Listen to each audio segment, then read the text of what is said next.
In this example, we're going to talk about a few different things here regarding setting and unsetting variables, as well as dealing with empty and null. You can see the two here. IsSet is used to check whether something is set or not. It's different than something being empty. Empty can be a string that has just the quotes there, double quote, that's an empty string, or something can have the value of 0, so it's empty. But IsSet, this is going to deal with whether or not a variable was set. You're going to unset that variable using unset, and that's going to take the value away from that particular variable. Like I said, empty is dealing with 0 or the empty string, and the empty string is written just like quote quote, just like that. Single quote, this is also considered empty, quote 0 quote, or just an integer that's a 0. That's considered empty. But if we look at the isSet empty unset file here, you can see we have a few examples where we set the variables here, we set them here, and then we check to see if they're set.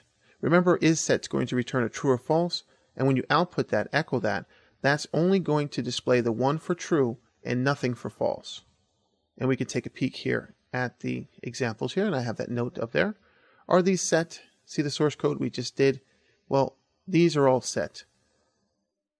And the value of isSet boolean is nothing because boolean must be not set, so it returns a false, so nothing is displayed.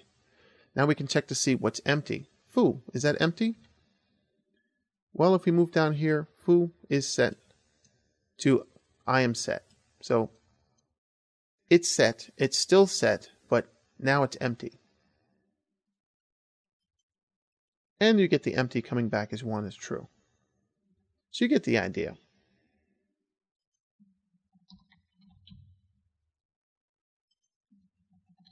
We'll just put anything in there. And now what we can do is come down here and we can unset things.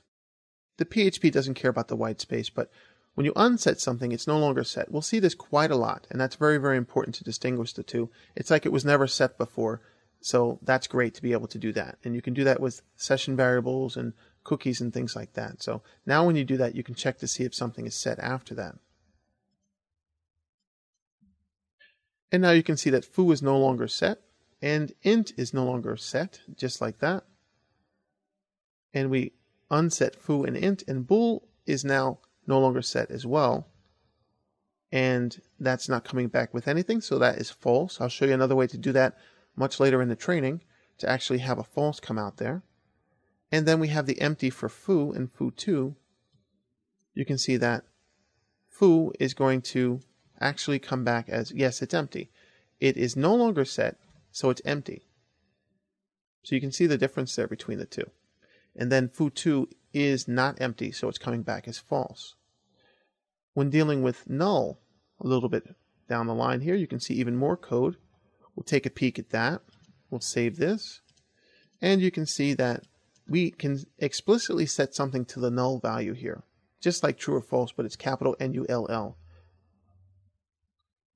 Nulls can be used a lot with databases, and they do have their own values there.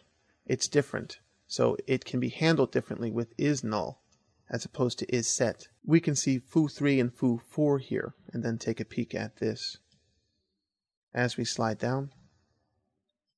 And that would be the first part here.